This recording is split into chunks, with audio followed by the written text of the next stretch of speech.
ফিদ্দিন অর্জন করার জন্য একটি দলকে নির্বাচন করতে বলেছেন। তো আমি এখানে আপনারা যারা আসছেন, আপনারা এত সৌভাগ্যবান একজন ব্যক্তি, এমন একটি দলের অন্তর্ভুক্ত আপনারা যে দলের কথা স্বয়ং আল্লাহ রাব্বুল আলামিন কোরআন মাজিদের মধ্যে ঘোষণা করেছেন। এরকম একটা দল থাকা দরকার। আর এরকম দল যদি না থাকে, আল্লাহ তাআলা এই আরশ আযীম, তামাম আসমান, পৃথিবী, জমিন, গ্রহ, কলম, নক্ষত্র কিছুই আল্লাহ তাআলা টিকে রাখেন না। আল্লাহ তাআলা কিয়ামত দিয়ে দিবেন।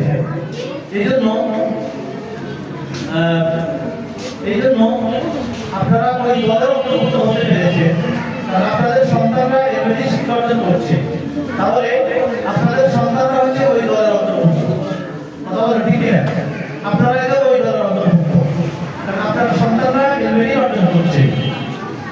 এখন এই জন্য এরকম সৌভাগ্যবান ব্যক্তি আপনি হতে পেরেছেন, আপনার অনেক মর্যাদা, আপনার অনেক মূল্যায়ন আল্লাহ তাআলার কাছে, শুধু ইহকালে নয়, পরকালেও।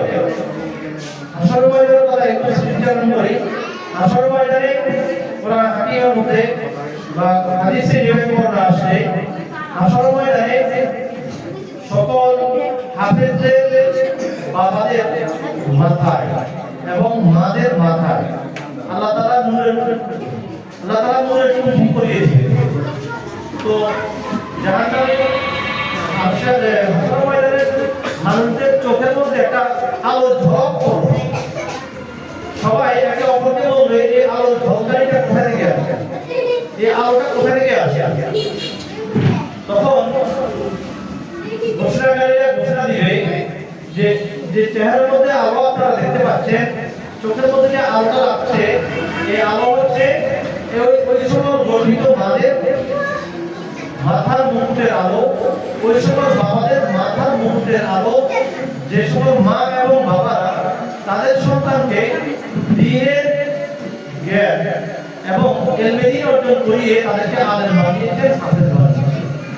তারা ইচ্ছা করলে এই পার্থিব জীবনে ডাক্তার বানাতে পারত, তারা ইচ্ছা করলে ইলমে দ্বীনকে বাদ দিয়ে তারা ইচ্ছা করলে এমবিবিএস ডাক্তার বানাতে পারত, ইঞ্জিনিয়ার বানাতে পারত, বিসিএস ক্যাডার বানাতে পারত, অনেক বড় শিক্ষিত বানাতে পারত। তারা সেদিকে তাদের মোহটা ত্যাগ করে তারা একজন খাঁটি আলেম দ্বীন, একজন খাঁটি হাফেজ কোরআন তারা এই বিশ্ববাসীকে উপহার দিয়েছে। যে সকল গর্বিত মা এবং গর্বিত বাবা, তাদের মাথার যে আলো, ওই আলো আমাদের সবাই চোখে রাখে।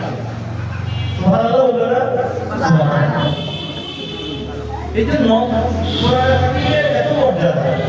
এই কোরআন হাকিম নাযিল হয়েছে এই মাসে, যে মাস আমরা আজ একদিন পরে আছে, সন্ধ্যার পরে যে মাস পেতে চলেছি, মাহে রমজান। মাহে রমজান আল্লাহ রাব্বুল আলামিন মহান আল কোরআন প্রেরণ করেছেন, নাযিল করেছেন, কোরআন নাযিলের মাস।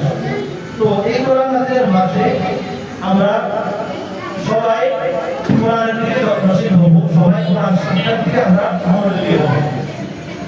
বিশেষ করে আমাদের সন্তানদেরকে আমরা যারা কোরআন শিক্ষা করার জন্য আমরা যারা দিয়েছি, আমরা নিজেরাও কোরআন শিখব, আমরা নিজেরাও কোরআন তেলাওয়াত করব। কোরআন সরাসরি আল্লাহ তাআলা নিজের মুখে বাণী, সরাসরি আল্লাহ তাআলা নিজের মুখে বাণী।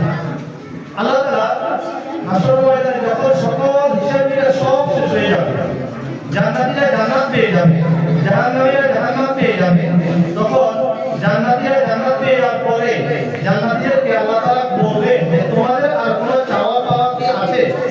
তখন জান্নাতীরা বলবে, আমাদের একটা চাওয়া এবং পাওয়া বাকি আছে। সেটা কি? সেটা হলো যে আমরা দুনিয়াতে শুনে